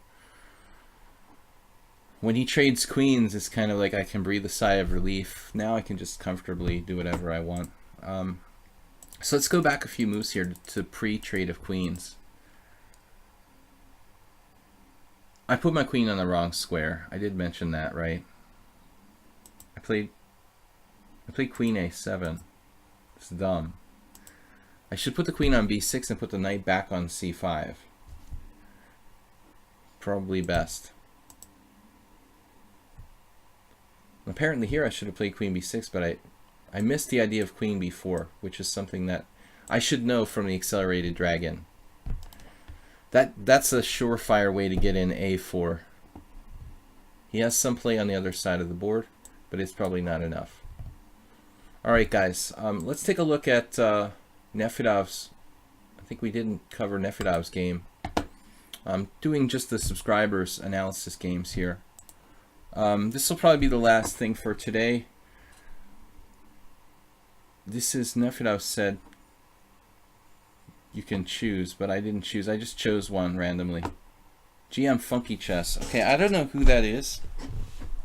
I don't know if he's secret or not. We'll do this. This is from 1030 Classical. This is a simul, I see. So Nefedov is playing black in a simul against GM Funky Chess. GM Funky Chess, it's simul, it's not easy. 1030 simul is pretty fast. That's very fast, actually. I don't know how many players he was playing. We can check it out. 15, not easy to do, you know. Funky Chess is playing really fast there, you know. I don't like it. I don't see the point, you know. Playing badly, badly simul. Good for advertising, but 1030 is not enough time for a strong player to do a proper simul. I do 30-30 or 40 minutes. So okay, we've got this main line of the, you know, Chigorin variation of the fried liver, whatever you want to call knight g5. Nefedov seems to have a really good knowledge of fundamental classical lines. Another move is bishop d3. Nigel Short has played queen f3. Somebody played bishop a4 in one of our stream games, I think. That's just bad. Bishop e2, h6, knight f3, e4. Okay, I mean, this much of the game is probably 100 years old, maybe more. I'm not sure. Mubat is advertising a simul, but we are not going to have a simul this Sunday because of New Year's Eve. So disregard Mubat's message about Sunday simul. This is New Year's Eve, and I will be skipping the Sunday stream. So here Nefedov played Queen d4. This move doesn't have a tremendous score, but it's only been tried in 17 games. Anything to say for yourself, Nefedov?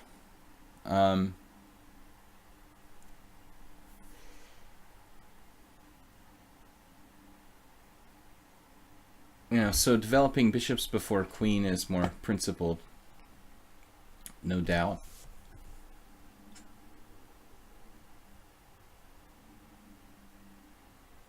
I've never seen queen d4. I guess he goes knight g4, right? Okay, apparently f4 has a better score. But, you know, it's hard to say which is the better move, knight g4 or f4. GM Funky Chess didn't really feel inclined to weaken his king side.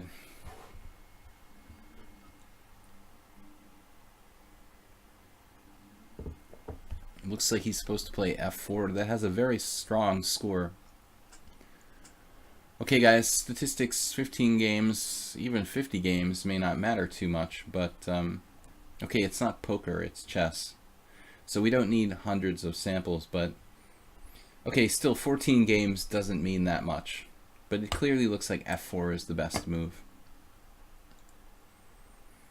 Sergio Slipak Becerra has played this, Malkumian.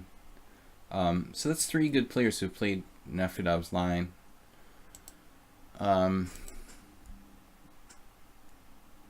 don't know. Yeah, I would just play the normal move, you know, like bishop d6 or bishop c5 here. It's like even queen c7 is possible.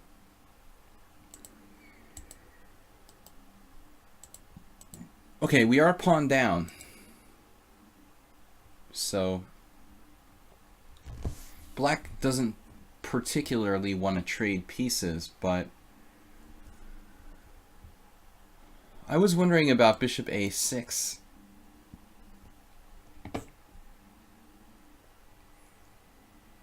Maybe not immediately, but maybe taking on g4 and then playing... Oh.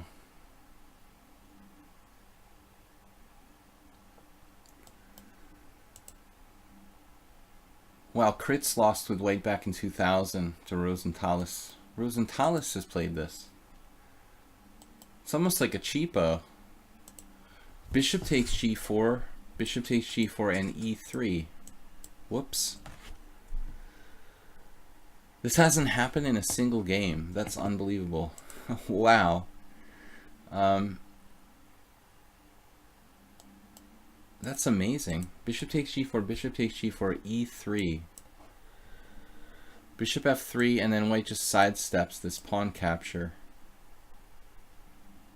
Something like king f1. And at the end of the day, black's position is position. I'm talking like I'm not a native English speaker. Black's position is looking kind of creepy. Knight on a5, wonderful structure, king in the center, bishop and rook's not developed yet. The engine thinks it's okay though. For a computer, it's all good. Surprising that's never happened before, wow. So Rosenthalis and Ralph Hess, some random guy I don't know, they both played developing moves. The engine suggests knight c4. That's kind of a logical move too. So I think this is something to explore, Mr. Nefedov. The bishop takes g4 looks interesting. He took this way and played e3. And the only difference is that white has the move f4 here. He has f4 interfering with the capture. Okay, nobody's going to find that in a 10-30 simul. And if they do, I would be highly suspicious. f4, what is the point? To set up mate in 1 on f2? Queen takes f4. I mean, that is some weird computer analysis there, man. f4 just sacking a pawn so we can like open the f file and attack black later on or something. Wow. Very abstract. But there just aren't very many moves. I mean, you simply have to face the threat of capture at g4 or, you know. But I mean, at least like what's wrong with like bishop takes c8, you know? Why didn't he play bishop takes c8? This isn't so bad. I mean, similar to the other line. Let's say rook takes c8. Something like queen e2 check and take. I mean, f3 looks kind of weird. So, fast time control. f3, bishop takes g4, f takes g4. Nefedov with queenside castles, playing like Morphy. Forget about that knight on a5, I guess. Amazing, man. And now d3.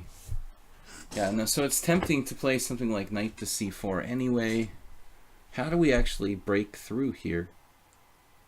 Jeez. So you did play knight c4.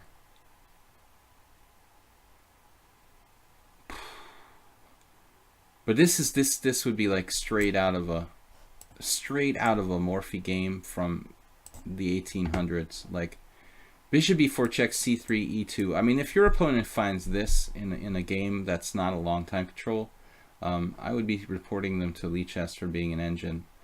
That is really brutal. So the rooks get connected, and then we have rook e8 ideas, but not even right away, because white can play like, what's up with queen takes e2? And this is pinned. It's pinned. Okay, then we just go here. So Nefedov did not find bishop b4 check. Even this might be good. That's another Morphy-esque move. Just developing with style. But Nefedov played knight c4. Probably like the third best move for black. But more natural than the others, I think. Man, knight c3. That's weird. I mean, wouldn't be inclined to like sacrifice, I mean, to attack a second piece here?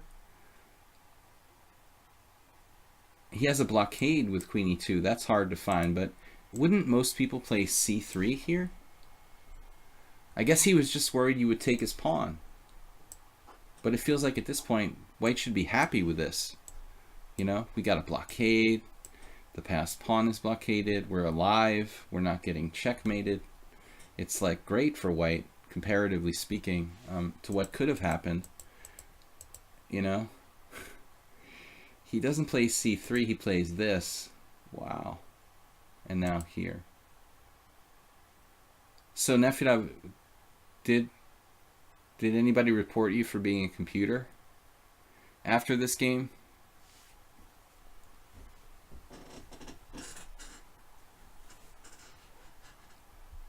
Queen e4 is Geller's move.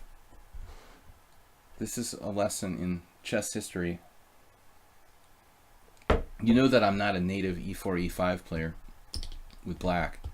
I've studied a lot of old games, but not in e4, e5 games. Queen d4. Yifim. Bishop b4. Okay, knight a3, you're not allowed to play that. You played e2, the second best move.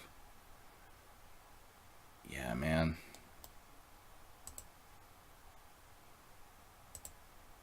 Yeah, I'd be surprised if he didn't report you for being a computer. But the honest truth is that you actually, on many occasions, didn't play the best move. But it certainly looks brutal. Queen takes g4 check. Bishop c5 check. And then mate to follow. Why resign now? King e1, rook e8 check. King d2. queen d4. You could land on Geller's favorite square and finish the game like that. So, wow. Yeah, okay, so queen d4. The really interesting line is f4, bishop c5.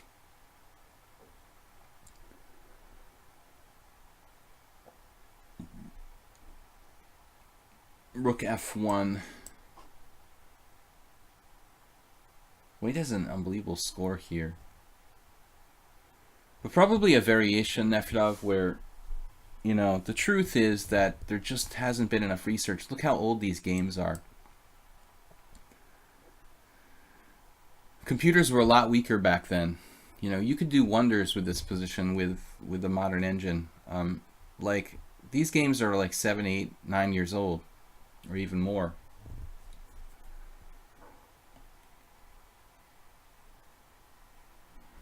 The other line, though, knight g4, looks inferior. I mean, I admit you won brilliantly, but the f4 move is really strong for white. Knight takes g4, bishop takes g4, e3, and f4. It's extremely difficult to find, but white must play this. It makes a huge difference playing f4. After this, it looks like white might be a little bit better. Admittedly hard to find, but I mean, if this is a matter of memorization or whatever, that's white's best chance, I guess. I don't know. The other possibility,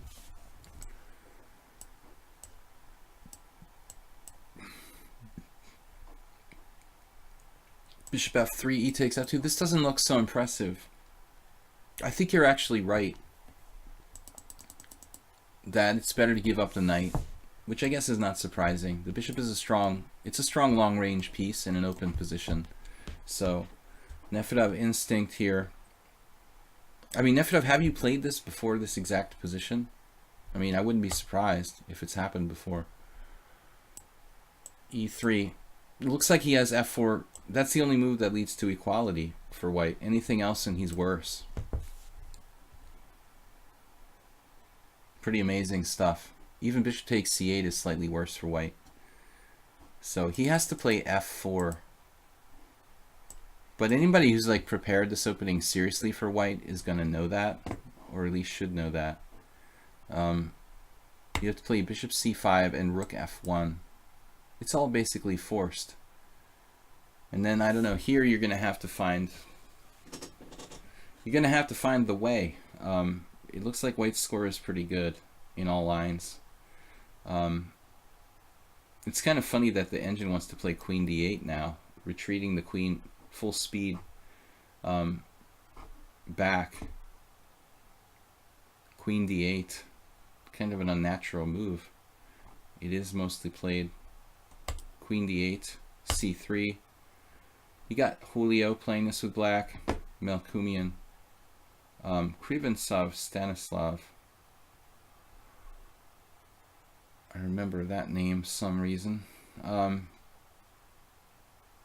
This looks like the best line for both sides, probably. Is c3 the best move? Yeah. c3. Now what?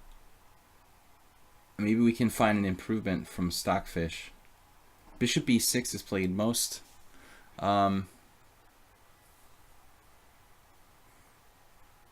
The knight on a5 is going to get forked. So it looks like black's played bishop b6 for the most part.